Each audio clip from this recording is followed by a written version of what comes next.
esperanza, sintonizando tu corazón y edificando tu alma. Nuestra cobertura viene de lo alto, porque somos uno en Cristo. Una señal de impacto, transformando la humanidad con un mensaje de salvación. Continúa en sintonía. Amado Señor, en esa preciosa tarde, estamos delante de ti, Señor, y hemos venido, Señor, a este lugar.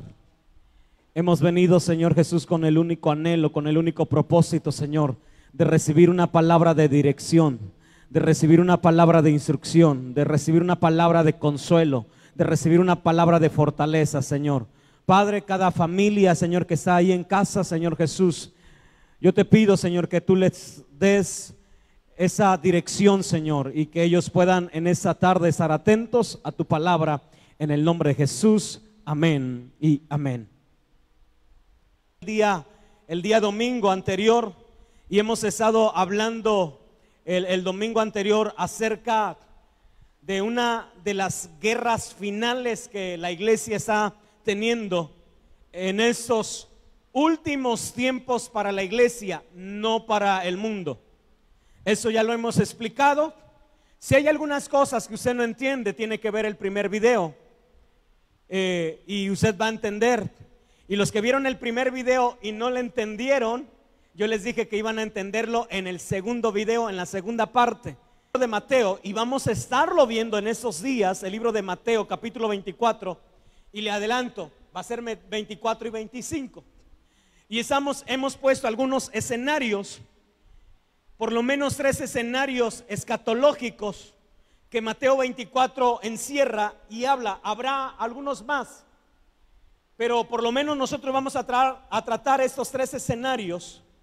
Y es el escenario del mundo, del fin del mundo, el escenario escatológico, pero también está el escenario del pueblo de Israel.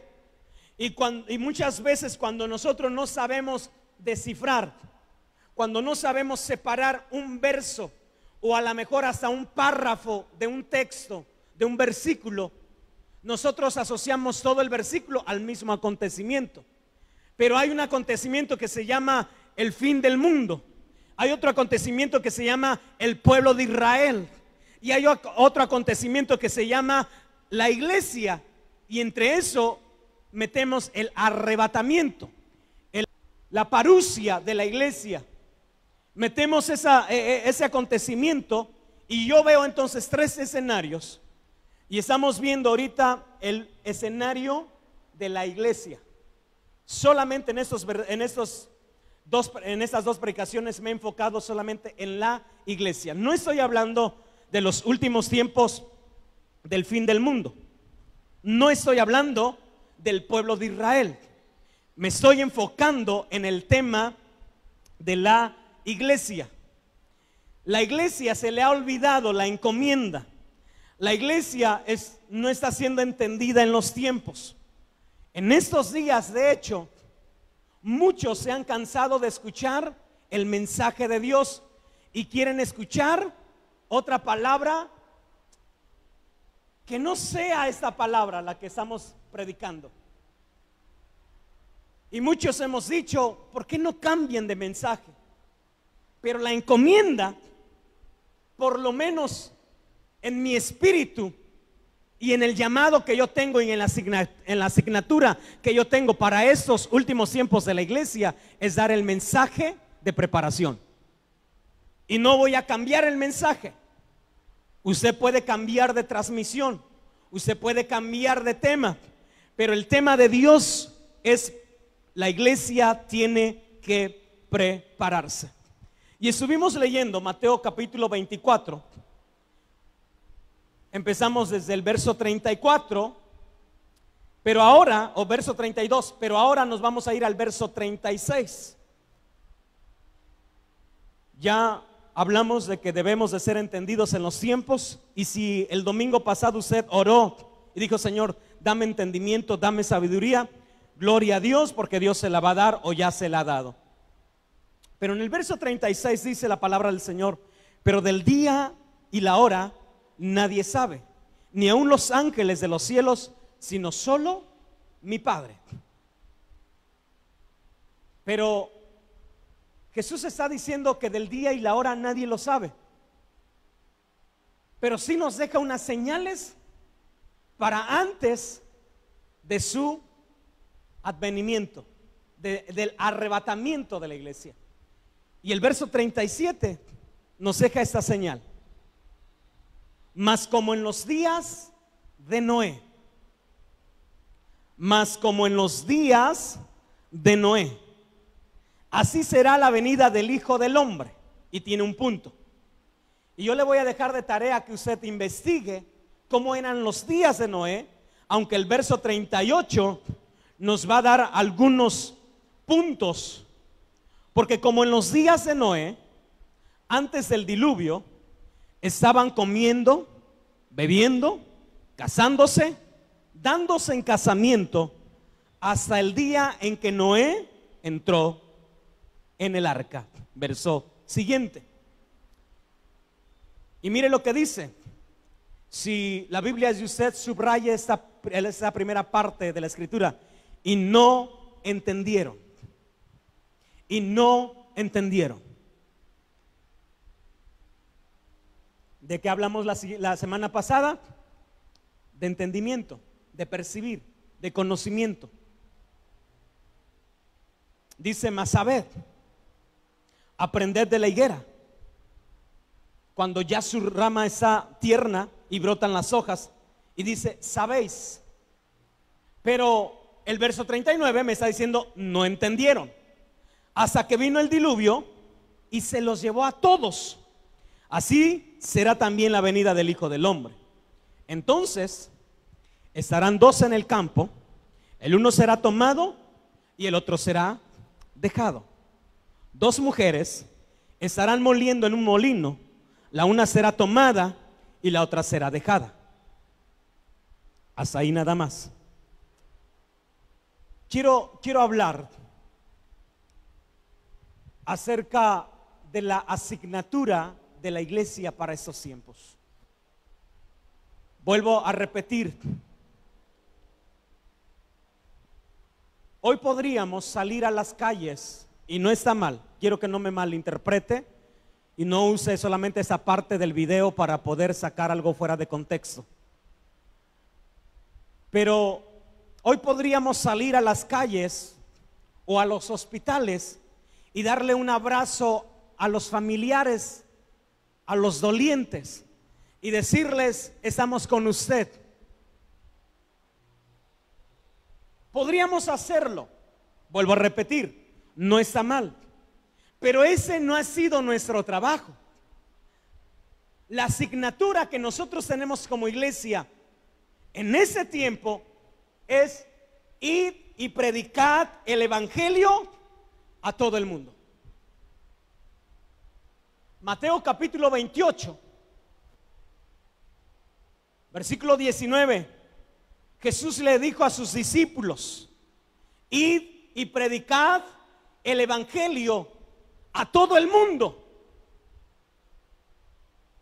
La asignatura que el Hijo, el Señor Jesús, le da a la amada, a la iglesia, es: predicad el evangelio. Y nosotros vemos entonces,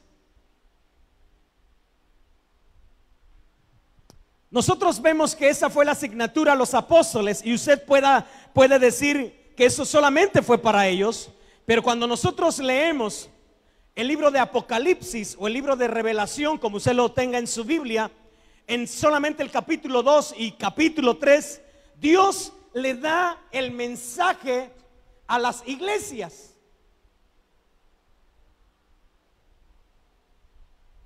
Y nosotros vemos entonces que Dios le da el mensaje a las iglesias, que Jesús le da una asignatura a los apóstoles. Los apóstoles se la dan a los discípulos de los apóstoles. Los discípulos de los apóstoles se la dan a los padres de la iglesia del primer siglo, de los primeros 100, 200 años. Y los padres de la iglesia se la dieron a los hombres que siguieron en la continuidad de la iglesia, a pesar de las diferentes adversidades que ha enfrentado la iglesia. Vinieron los reformadores de 1500, 1600, 1700. Vinieron los hombres de avivamiento 1800 y 1900. Y hoy nos ha tocado a nosotros vivir los últimos tiempos de la iglesia en esa tierra. Y el mensaje, la asignatura sigue siendo la misma: id y predicad el evangelio. Yo me voy a enfrentar a una eternidad y me voy a enfrentar ante el trono de Dios, al tribunal de Cristo, y se me va a demandar todas aquellas oportunidades que yo tuve de dar el mensaje y no lo di, por causa de que no me dijeran religioso, para que no me dijeran fanático. Por esa razón yo tengo que dar una respuesta al Padre, porque yo no di el mensaje. Y yo veo entonces, no sé si le podríamos llamar las guerras finales de la amada. La primera guerra fue con el entendimiento, que tú y yo pasemos por desapercibido, y en muchos de nosotros, vuelvo a señalar, ha ganado Satanás, porque nosotros invertimos dinero, tiempo y desvelos en algo que no predicamos. Y el enemigo gana. Tú y yo estamos pasando por desapercibido la asignatura del Hijo.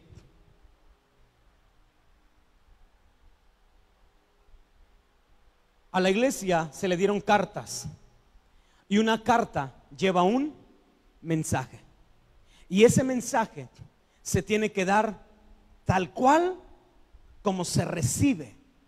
Mire, yo quiero que vaya a Lucas capítulo 13.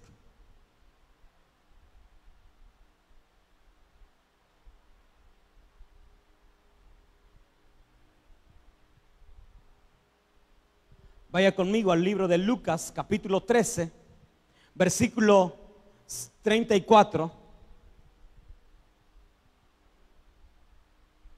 Y mire la frase que Jesús le dijo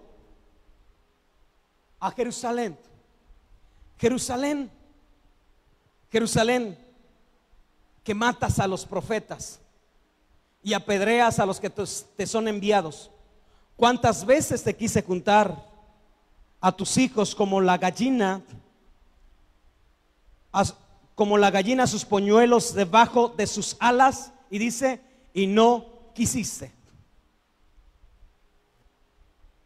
Mismo el primer mártir llamado Esteban, en Hechos capítulo 7, versículo 52.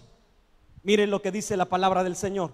Quiero ir poniendo bases para entrar a este tema.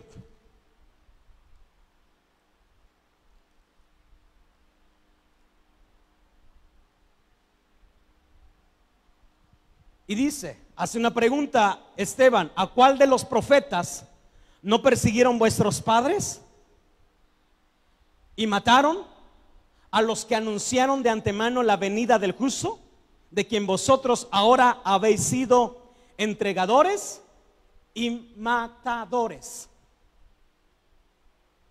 ¿Qué estoy tratando de decir? Que la siguiente guerra que el enemigo, quiero ponerlo de esa manera. La primera guerra es para la iglesia, toda, global. Pero de esa guerra saldrá un remanente. De esa iglesia saldrá un remanente que se llaman el remanente de los mensajeros. Los demás no entendieron el tiempo y en vez de estar en la transmisión, están viendo cómo cocinar, están viendo cómo eso, están viendo cualquier otra cosa. Y sale un remanente, y ahora el enemigo envía una siguiente guerra o una siguiente bomba, y es la mira de los francotiradores del enemigo no es literalmente a la iglesia, sino específicamente a los mensajeros.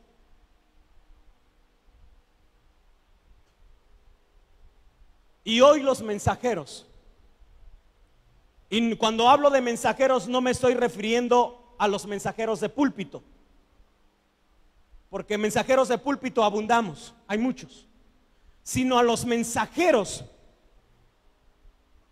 con una asignatura de parte de Dios para dar un mensaje que confronte, que estremezca a la iglesia principalmente y después al mundo. Es un mensaje que no es muy acogedor, es un mensaje que no es aplaudido por todo el mundo, es un mensaje que es criticado, es un mensaje que trae una alerta a la iglesia, a la amada, pero el mensajero va a pasar por una serie de guerras. Y hoy tristemente podemos ver en la última, yo podría llamarle la última batalla del mensajero. Hoy podemos ver 637 pastores en deceso en un solo estado de los Estados Unidos. 637 pastores, 637 mensajeros que murieron.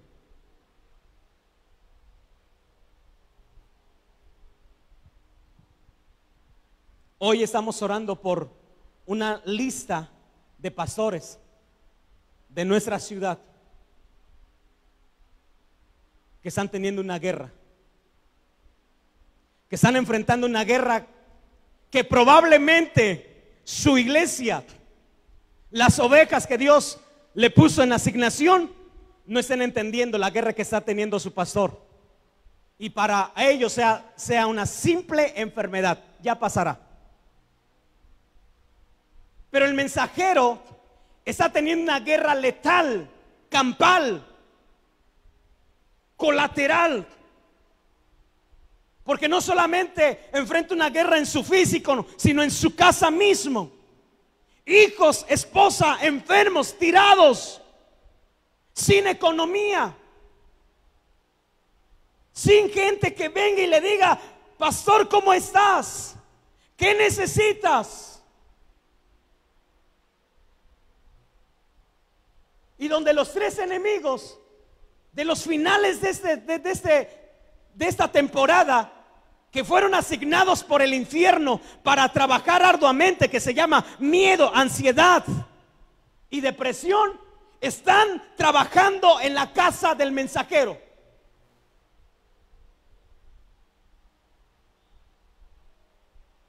Porque hoy podemos ver cómo esos hombres de Dios, yo ponía eso en mi estado de WhatsApp, como los pioneros del evangelio, se nos están yendo esa generación de pioneros del evangelio que no tuvieron un carro, que no tuvieron una casa en buenas condiciones, sino que ellos iban sin reserva, sin condición, a los montes, a las sierras, y predicaban la palabra de Dios por 2 horas, pero caminaban 6 horas.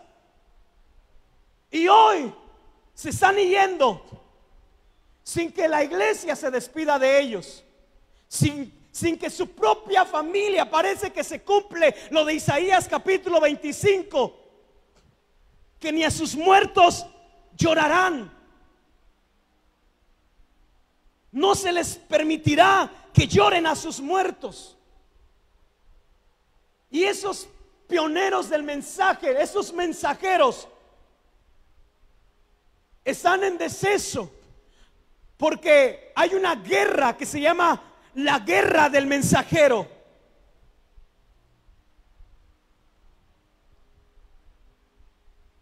Y yo quiero que veamos a la luz de la palabra rápidamente, con los minutos que me quedan. Veamos que desde un principio el enemigo ha ido contra el mensajero. El enemigo, su mirada principal es el mensajero, aquel que lleva la carta, aquel que tiene la palabra. Porque el enemigo, que se llama Satanás, no quiere que te demos el mensaje. Por eso, mientras yo predico, en tu mente están pasando muchas cosas que vienen del infierno. Eso no es. Eso es mucho fatalismo. No creo que sea así. Y te mete duda, te mete incredulidad, porque es una guerra. Él quiere desacreditar a los mensajeros, que no haya credibilidad en los mensajeros. Y hay una guerra entonces contra los mensajeros, de tal manera que muchas veces, lamentablemente y con tristeza lo digo, muchas veces el enemigo ha ganado y ha tomado generaciones en sus manos. Yo quiero llevarte rápidamente a primer libro de Samuel, capítulo 3.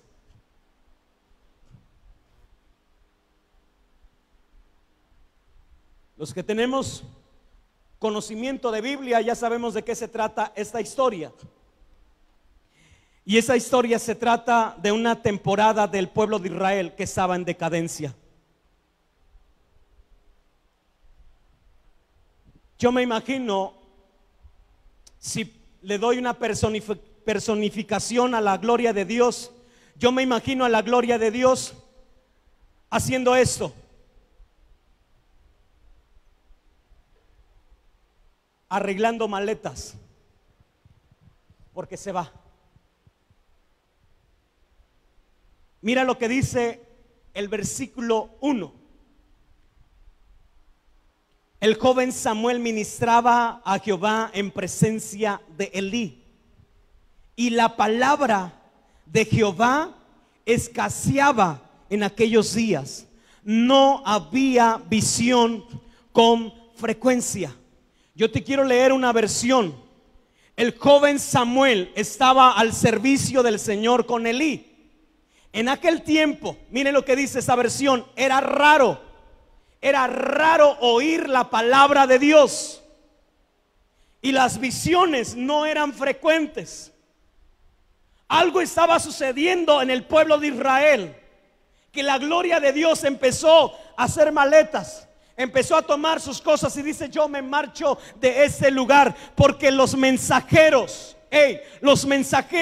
están siendo atacados y no entendieron el ataque y están perdiendo la guerra.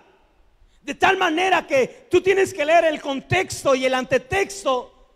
El capítulo 1, versículo 2, versículo 3, cuando se expresan de los hijos de Elí, dice la palabra Ofni y Fines, sacerdotes de Jehová. Pero cuando tú te vas al capítulo 2, y tú y yo podríamos decir: que pronto les duró el gozo, la fama. Solamente en el siguiente capítulo, en el versículo 11 o verso 12, dice la palabra: y los hijos de Elí eran hombres impíos que no tenían conocimiento de Jehová, no tenían entendimiento, perdieron la primera guerra. Por lo tanto, como perdieron la primera guerra del mensaje pasado, del domingo pasado, ellos no podían continuar a la siguiente temporada. Ellos habían cambiado el mensaje. Ellos habían catifixiado, no sé cómo se dice la palabra, cambiado, intercambiado el mensaje por una gloria vana. La gloria de Dios por caminar sin gloria. Una generación que perdió la directriz del mensaje. Y ahora en el capítulo 3 que acabamos de leer, dice que era raro oír la palabra de Dios. Era raro. Y cuando yo escucho esa versión, me enfoco en nuestros tiempos. Oh, qué tristeza nos da cuando nosotros prendemos el televisor o accedemos a YouTube y empezamos a ver predicador sobre predicador con entretenimiento solamente en las congregaciones. Cambiaron la gloria de Dios por un show. Quitaron al mensajero por solamente traer a alguien con fama, a alguien que trae rating en las redes.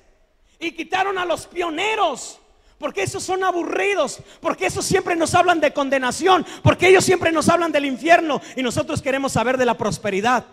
Nosotros queremos saber de cómo hacer felices en esa tierra. ¡Ey! No se trata de ser felices en esa tierra, sino en la venidera. De eso se trata. Y yo veo entonces que el pueblo de Israel estaba en decadencia, como nuestro mundo estaba en decadencia. Y Dios tuvo que hacer algo en ese tiempo para que nosotros pudiéramos entender y cambiar nuestro mensaje. Los predicadores televisivos, me da gusto que están cambiando su mensaje. Aquellos que tenían 20,000 conectados para escuchar 30 minutos de un mensaje superficial, de un mensaje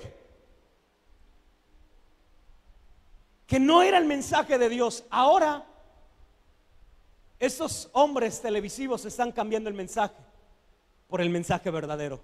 Qué bueno, qué bueno que entendamos. En los tiempos de Elí, ellos cambiaron la gloria de Dios. Si tú lees el contexto, capítulo 4, dice la palabra que vinieron los filisteos a hacerle guerra a Israel. ¿Y saben qué hicieron estos impíos? Sacaron la gloria de Dios del lugar correcto.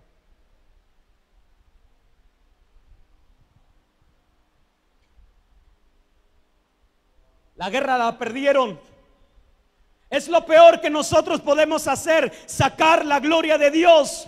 Yo no puedo decirle al grupo de alabanza: oye, cámbiame esa palabra porque se oye muy religiosa y vamos a perder rating.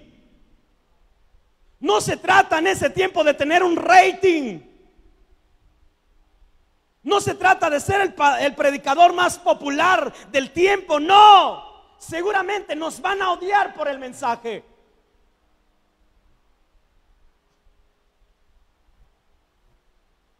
Pero no podemos cambiar la gloria de Dios. Elí estaba sentado y empezaron a llegar las noticias.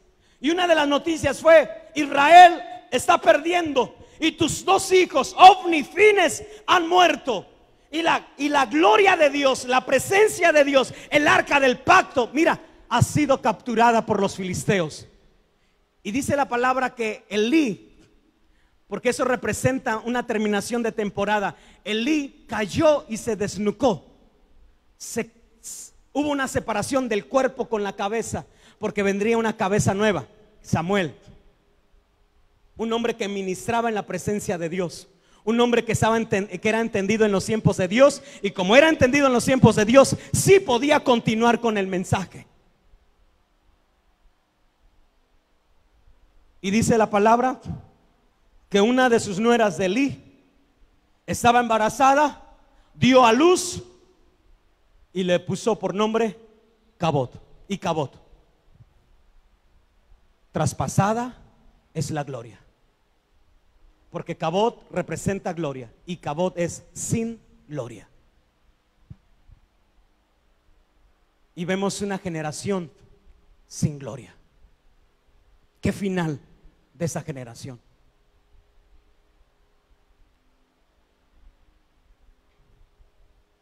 Yo estaba meditando de esa generación que está terminando, que se nos están yendo. Una generación que yo decía hace algunos momentos, una generación a un general que no le podemos dar los honores que se merece en un funeral, pero seguramente en el cielo lo están recibiendo con honores por todo el trabajo que hizo, que desarrolló mientras estaba en la tierra. Porque Dios va a galardonar a aquellos que le buscan y le sirven. Pero ¿qué pasará con esta generación de este tiempo? ¿Cambiaremos la gloria de Dios? ¿Perderemos la guerra? ¿Y no daremos con efectividad, con afinidad el mensaje para caerle bien al amigo? ¿Para entrar en el grupo social del amigo y que no seamos llamados religiosos? O como otra palabra le han llamado, los reservados, los legalistas, los de la antigua escuela.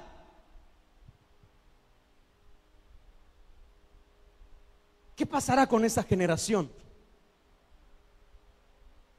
Esa generación de los hijos de Elí fue una generación sin gloria. ¿Cómo es tu generación? Seguramente no me va a dar tiempo para hablar de algunos tiempos que aquí marqué, pero yo quiero que vayas a los tiempos de Jeremías. Y los tiempos de Jeremías eran tiempos también en decadencia. El pueblo de Israel estaba pasando por los peores momentos. Capítulo 1, versículo 17.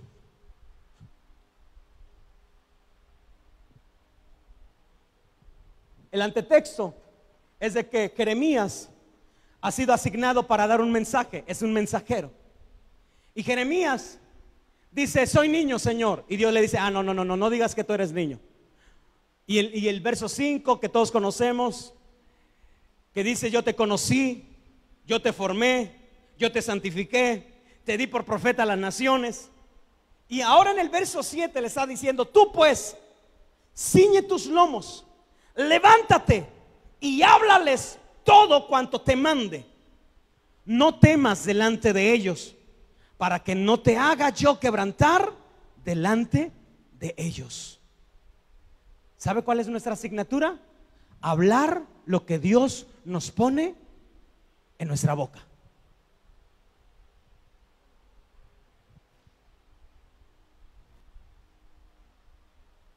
Capítulo 4 de este mismo libro.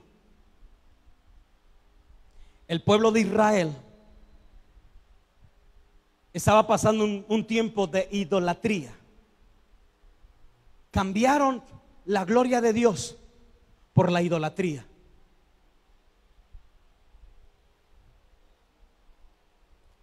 Quizá usted esté diciendo allá en casa: eso no me corresponde a mí. Puede pasar al siguiente punto. Pero te voy a dar la definición de idolatría. La idolatría es aquello que toma el primer lugar antes de Dios. Y con esa definición ya nos metimos todos en problemas, porque confesamos y profesamos ser hijos de Dios, ser una iglesia, pero no le damos el tiempo. O antes de decir no le damos el tiempo, Él no se encuentra en primer lugar, Dios. Porque cuando Dios te llama, pasa como cuando Jesús llamó y le dijo: oye, puedes ir a mi viña, puedes ir a hacer aquello. Y aquel hombre se empezó a excusar y dijo: mira, ¿sabes qué? He comprado una hacienda, he comprado unos bueyes. ¿Sabes qué? Quiero ver a mis padres morir, están muy grandes y yo quiero enterrarlos. No está Dios en primer lugar. Hoy tristemente podemos ver a gente que no podía, y voy a hablarlo principalmente por el tiempo o por la ciudad de Iguala, y me voy a referir a los hermanos de Iguala, a la iglesia de Iguala. No podían cerrar su negocio para llegar puntual a la iglesia. ¿Saben qué hizo el mundo? Se lo cierra a las 2.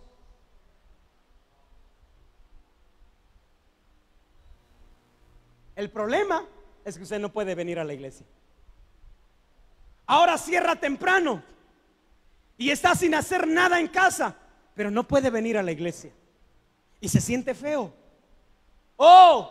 Seguimos escribiendo y seguimos pensando: ya quisiera, pastor, ¿cuándo vamos a regresar a la iglesia? ¿Qué es lo que le han dicho? ¿Ya van? ¿Ya pronto? ¿Ese domingo? Pastor, ¿puedo ir a la iglesia? Quiero estar un tiempo en la iglesia.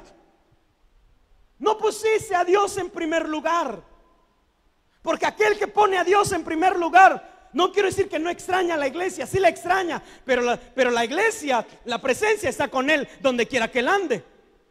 Él está en su casa y ahí está la presencia de Dios. Está en su trabajo y ahí está la presencia de Dios. Porque la presencia de Dios, la gloria de Dios, Dios está en primer lugar. El pueblo de Israel no estaba en primer lugar. Dios no estaba en primer lugar en el pueblo de Israel. Estaba la idolatría. De hecho, Dios le dijo a Jeremías: ¿no ves lo que ellos hacen? ¿No ves lo que ellos practican? Ya no ores, porque no te voy a oír.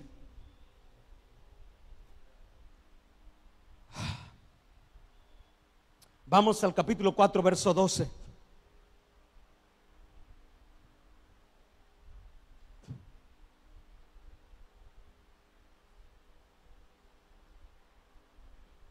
¿4:12 o 4:19? Perdón. 19. Mis entrañas, me duelen las fibras de mi corazón. Mi corazón se agita dentro de mí. No callaré. Mire lo que está diciendo. No callaré, porque sonido de trompeta has oído, oh alma mía, pregón de guerra. Mire lo que está diciendo Jeremías. Mis entrañas, me duelen las fibras de mi corazón. Mi corazón se agita dentro de mí. Y él toma una decisión y dice: no callaré. Él entiende la asignatura. Él entiende el mensaje. Y podría darte más citas bíblicas. Ese mismo versículo te lo voy a leer en esta versión. Ay, y ese ay es de dolor. Mis entrañas, las entrañas mías se han conmovido de dolor y congoja. Todos los interiores afectos de mi corazón están en desorden. No puedo callar cuando ha oído ya mi alma el sonido de la trompeta y el grito de la batalla. Hey, en ese tiempo, ¿qué estoy diciendo? Que en ese tiempo los mensajeros que han sido entendidos, porque dice una cosa en Primera de Crónicas 12, la tribu de Isaacar dice que ellos eran entendidos en los tiempos, pero espérame, eran entendidos, que es la primera parte del mensaje, y la segunda parte dice: y saben qué hacer.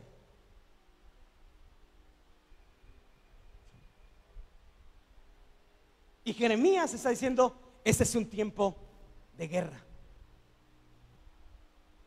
He escuchado el sonido de trompeta. Otras versiones dice: he escuchado el sonido del shofar. Y el shofar tenía un sonido específico cuando hacía convocación a los generales, a los hombres de guerra, porque algo se avecinaba. Y entonces el ejército de los escuadrones de Israel se ponían en línea de batalla. Y ese tiempo, principio de dolores, los mensajeros tienen que ponerse a línea de batalla. Es un tiempo de guerra. No es un tiempo de paz.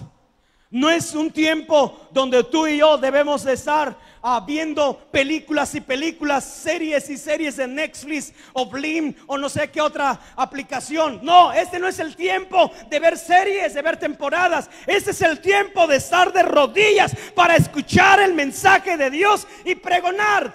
Ser unos atalayas, ser unos hombres que pronuncien. Oh, la gente está hambrienta de oír la voz de Dios. Y los mensajeros tienen esa asignación, esa asignatura. Capítulo 20 de ese mismo libro. Mira lo que dice desde el verso 7.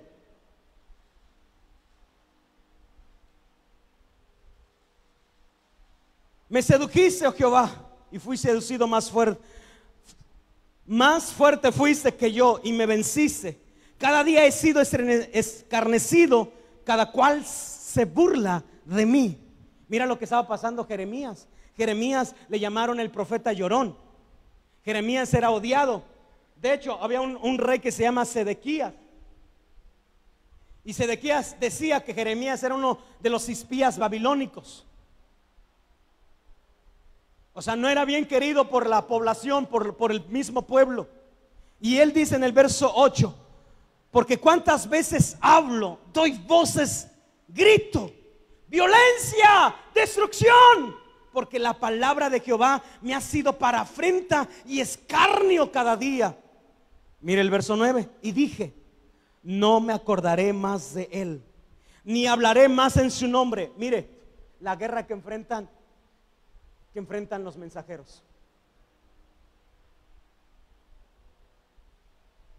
El mensajero tiene esa. ¿Pasas por problemas?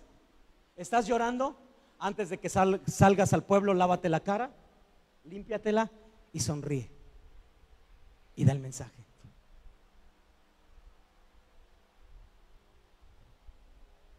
No lo digo con un fin de admiración o de que usted me tenga en alta estima. No, no, no. Pero los días pasados, las semanas pasadas, cuando yo me encontraba en aflicción, ¿sabe? Yo tenía mi celular y estaba mandando mensajes y estaba diciéndole a la iglesia: amada iglesia, Dios está con nosotros, vamos a ganar la batalla. Y hacía unas llamadas a hermanos que estaban pasando por momentos difíciles y me decían: ¿cómo se encuentra, pastor? Bien, vamos, yo quiero tomar un tiempo para orar por usted. Y tenía que dar una oración, porque esa es nuestra asignatura.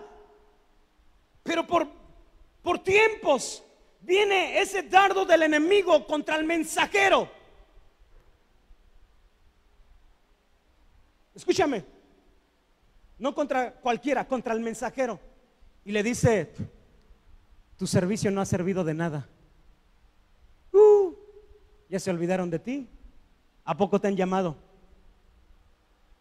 Tú los tienes que llamar para que se acuerden que tú también estás enfermo y que te pregunten. ¿O quién te ha preguntado? ¿Quién te ha marcado?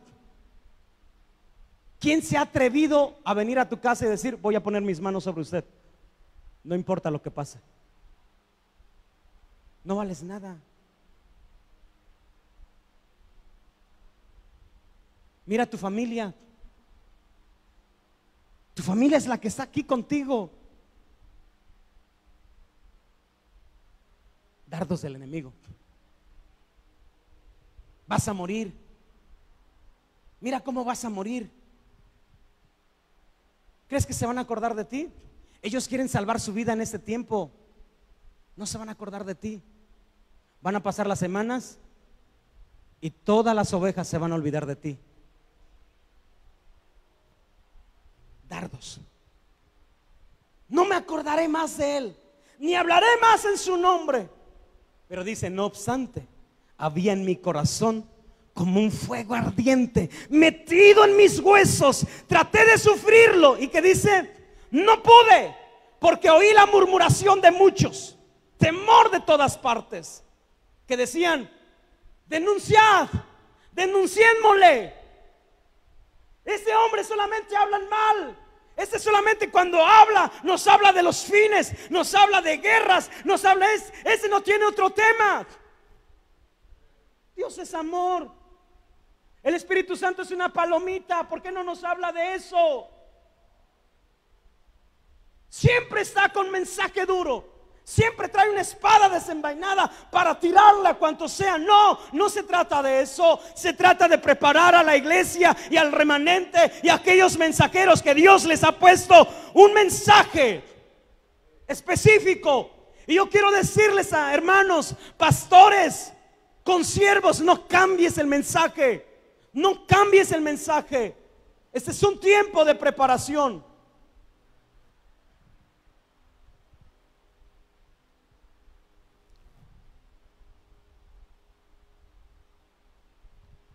Mas Jehová, verso 11, está conmigo como poderoso gigante. Wow. Eso es lo que un mensajero debe saber. Mas Jehová está conmigo como poderoso gigante. Yo subía un audio por la mañana y yo le decía a la iglesia Nueva Esperanza,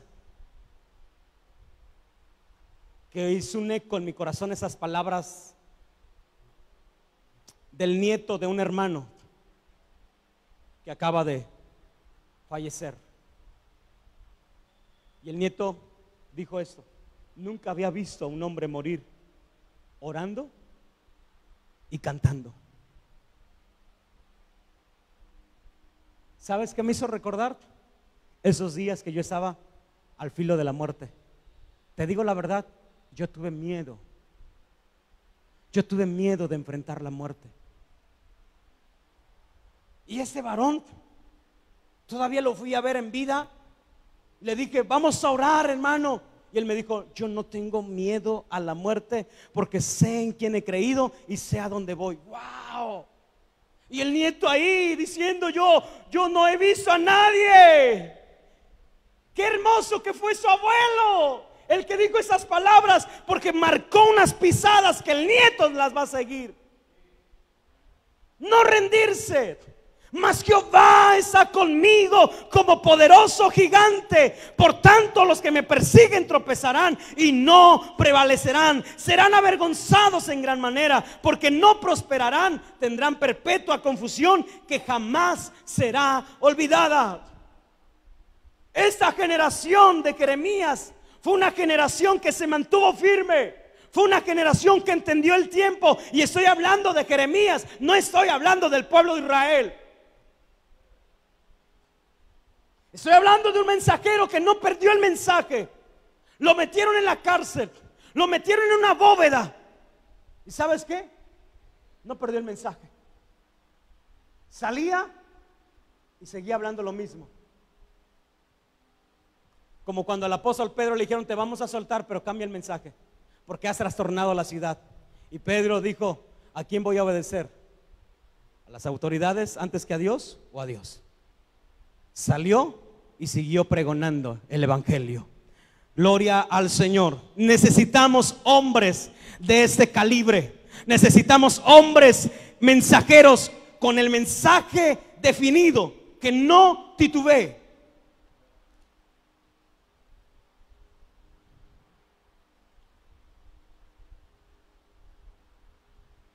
Mateo capítulo 14. Vamos al tiempo de Juan el Bautista.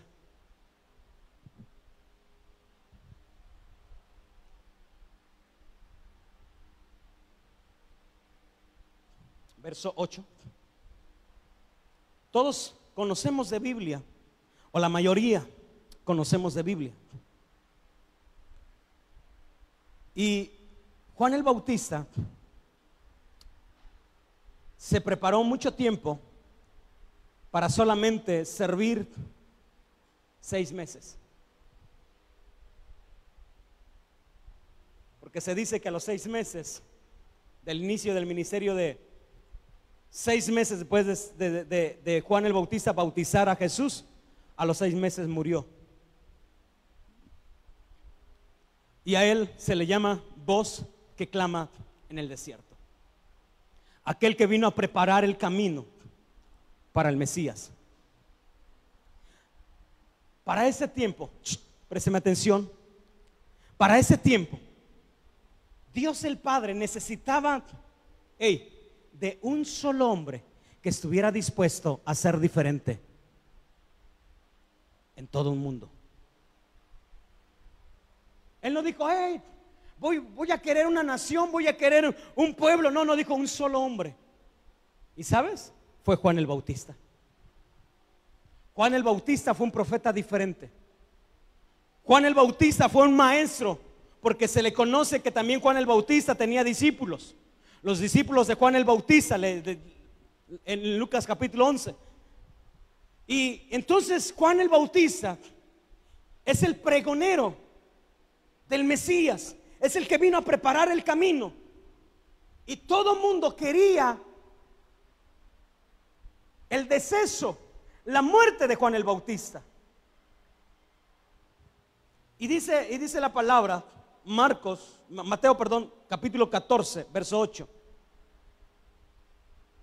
Ella, instruida primero por su madre, dijo: dame aquí en un plato la cabeza de Juan el Bautista.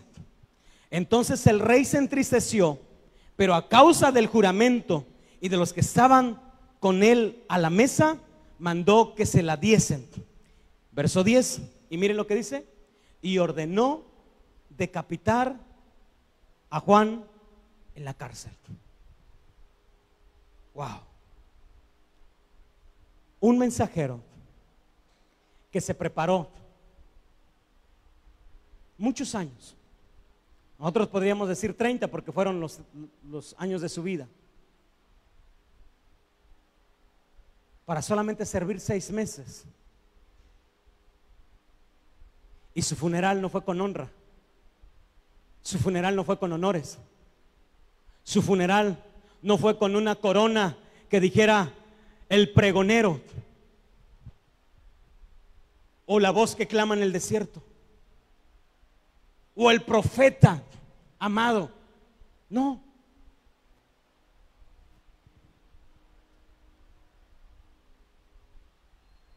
Él fue llevado a la cárcel. Y quizá Juan el Bautista dijo: voy a salir. He sabido que Jesús es el Mesías, porque de hecho Juan el Bautista desde la cárcel mandó unos discípulos para preguntarle a Jesús: ¿tú eres o esperamos a otro? Y Jesús le dijo: ve y dile que los ciegos ven, que los cojos andan, que los sordos oyen. Y entonces cuando escuchó el mensaje, Juan el Bautista dijo: seguramente vendrá a sacarme. Seguramente por el lazo familiar somos primos. Seguramente va a venir. Pero Jesús no llegó. Murió decapitado. La pregunta, en la cual me quiero detener, quiero invitar al del piano.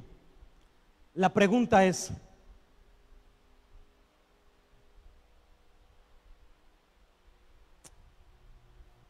¿estás dispuesto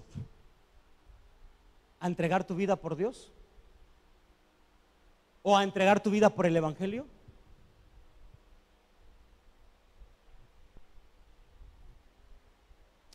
Seguramente tan fácil contestamos, tan ligeros que somos, que allá en casa estamos meneando la cabeza o estamos contestando sí. Porque ahora la forma de comunicarnos con usted, amada iglesia, es a través del mensaje. Y yo quiero decirle algo: yo leo los mensajes después de tener la transmisión, leo todos los mensajes que usted pone, cierto, sí, amén, aleluya, los muñequitos de alegres de danza y de todo. Pero yo quiero hablarle a esta generación.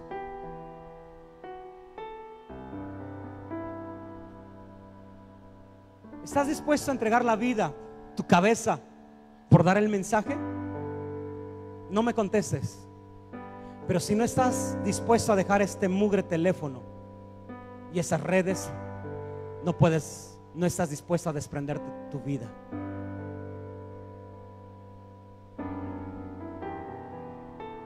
¿Sabes cuál es la carga en mi corazón de estos tiempos? Es de que esta generación, y cuando hablo de esa generación, incluyo a todos los que tenemos vida en este tiempo, pero principalmente a los jóvenes.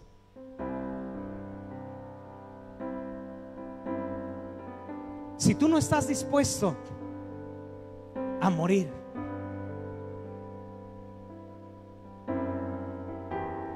¿sabes? Yo le tengo miedo, y ya lo dije, al ir al mercado y ser contagiado. Pero no le tengo miedo ir a orar por un contagiado.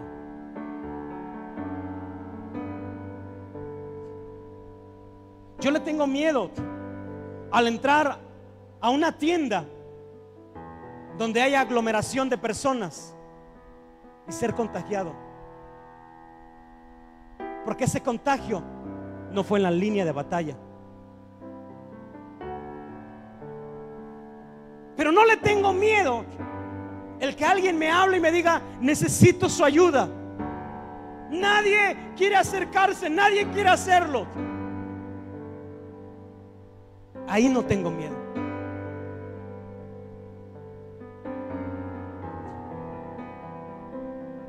yo le he pedido al Señor, no sé si Él me cumpla este capricho mío, pero yo le he pedido al Señor: Señor, el día que te acuerdes de mí para llevarme a tu presencia, me llames a tu presencia, me gustaría morir predicando. Que me dé un paro cardíaco mientras yo esté dando un mensaje de fuego, y que quede fulminado por la presencia de Dios o por un paro cardíaco. ¡Pum! Me gustaría. Pero como dijo el hermano Wayne, a lo mejor yo no lleno los requisitos para morir así. Oh, Padre, me gustaría. Solamente yo, nadie de mi familia, yo nada más. Morir de un accidente viniendo de una misión, de ir a predicar un mensaje. No quiero morir en la cama viendo Netflix. No quiero morir en otro lugar donde yo no esté haciendo la encomienda que tú nos dejaste.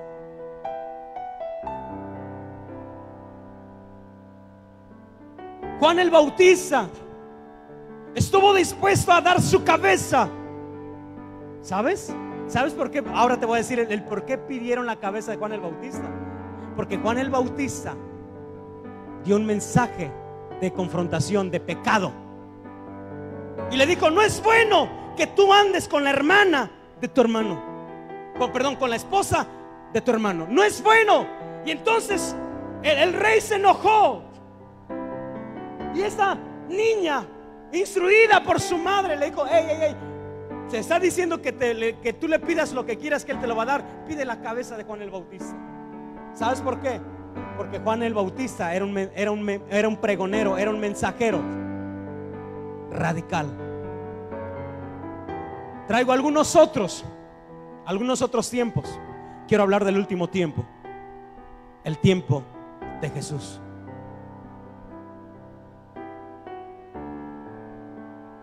El tiempo de Jesús. Jesús se preparó 30 años también, para solamente servir 3 años y medio. Jesús ayudaba a todo mundo. Una sirofenicia, una griega, una gentil llegó: hey, maestro, ayúdame. Y una de las versiones dice que Jesús le contestó: espérame, deja que mis hijos se sacien de pan y lo que sobre. Pero esa mujer dijo: no, aún puedo comer de las migajas que caen de la mesa, de eso dame. Y Jesús se conmovió y dijo: no he hallado tanta fe como en esta mujer. Y Jesús ayudaba. La Biblia nos habla de multitudes. Y cuando dice multitudes, va arriba de 5,000, va arriba de 7,000 personas. Jesús sanó.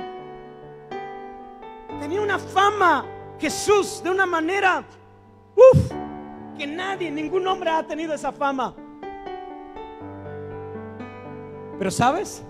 Cuando llegó el tiempo, todo ese pueblo y aún los sacerdotes decían: crucifícale. Crucifícale. San Juan, capítulo 19. Quiero invitar al grupo de alabanza. Versículo 6. Vuelvo a repetir, como esta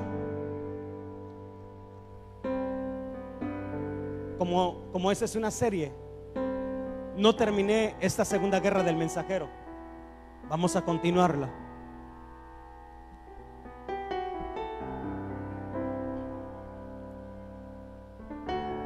Versículo 6 dice: cuando le vieron los principales sacerdotes y los alguaciles, dieron voces. Mira, cuando dice dieron voces, quiere decir que gritaron diciendo: crucifícale, crucifícale.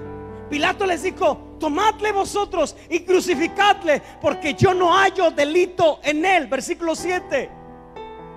Los judíos le respondieron: nosotros tenemos una ley, y según nuestra ley debe de morir, porque se hizo a sí mismo hijo de Dios. Una generación que no entendió el tiempo, una generación que no entendió el mensaje, ni entendió al mensajero, sino que al mensajero lo crucificó. Pero sabes, quiero decirte algo.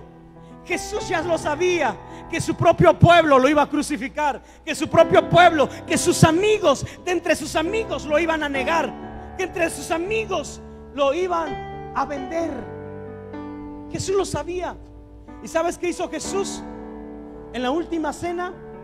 ¿Te acuerdas hace algunas semanas que te dije qué harías en los últimos minutos de tu vida? Pues quiero decirte que Jesús en los últimos minutos de su vida tomó una toalla, tomó un trazo con agua. Perdón, hijo, pero se fue con Judas y le lavó los pies.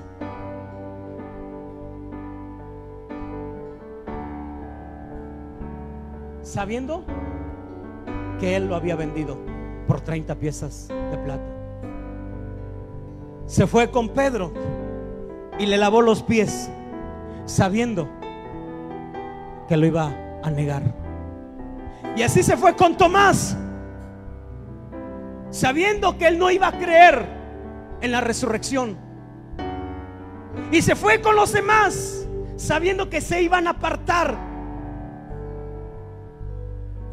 Pero él estaba dispuesto a dar su vida. Amada iglesia, ¿este es un tiempo difícil? Sí. Te mentiría que yo te dijera, todo va a cambiar. No, este es un tiempo difícil. Y ese tiempo necesita de mensajeros. Ese tiempo necesita de mensajeros que estén dispuestos a ser radicales. ¿Sabes qué hizo Juan el Bautista? Cambió su alimentación, cambió su forma de vestir.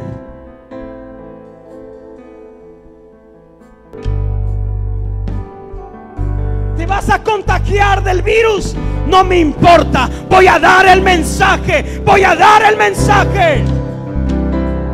Vas a morir sin un funeral de honores, no me importa, voy a dar el mensaje, voy a dar el mensaje.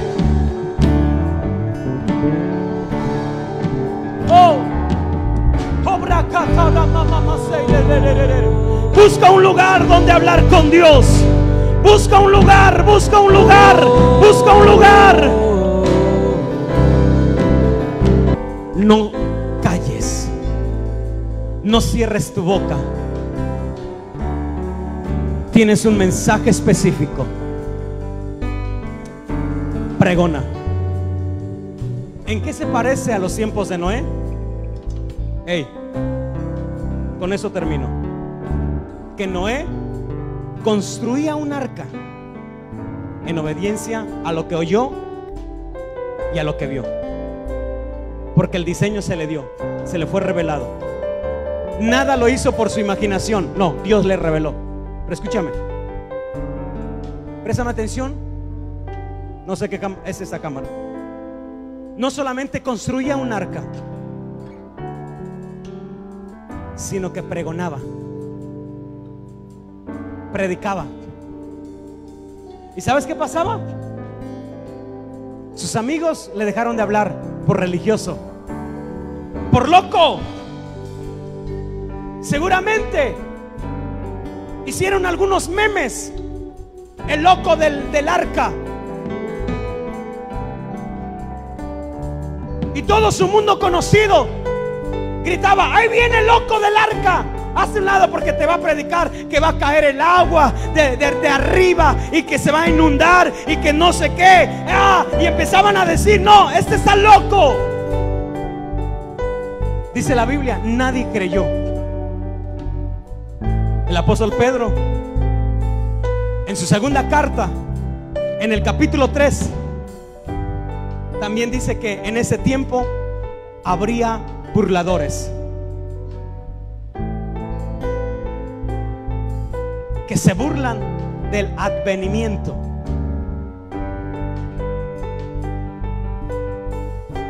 Pero ¿sabes? Ahora me quiero enfocar a los que yo tengo aquí, Pero ¿sabes, Moy? ¿Sabes, Jonah?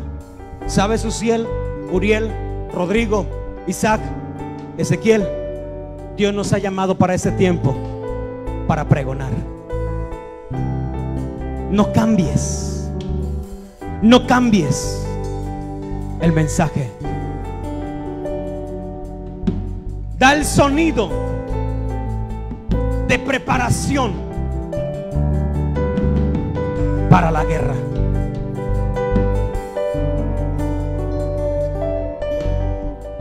Hoy quiero anunciar que a partir de hoy viene un cambio al tiempo, por lo menos a los entendidos. Viene un tiempo de cambio, y es: haz maletas, porque nos vamos a la guerra. Nos vamos a la guerra. Y aquí yo llevo los mensajes que me fueron asignados. No voy a descansar. No voy a descansar. Voy a llevar el mensaje.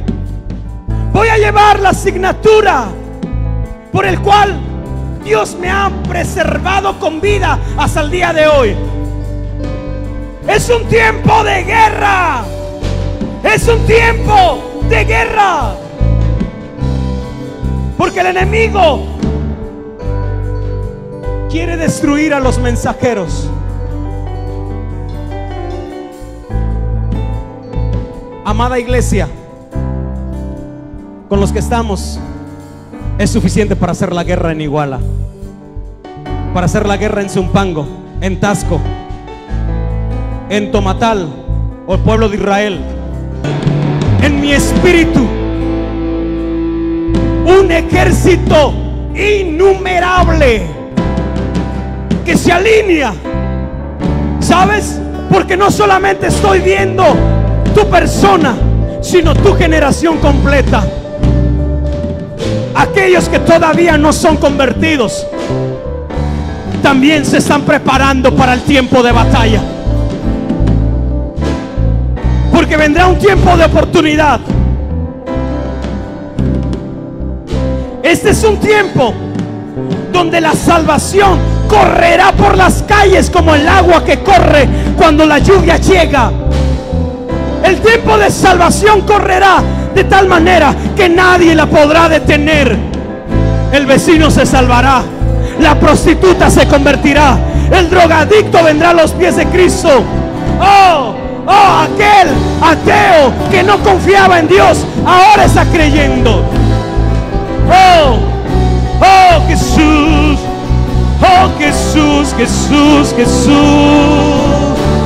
Aleluya, aleluya, aleluya.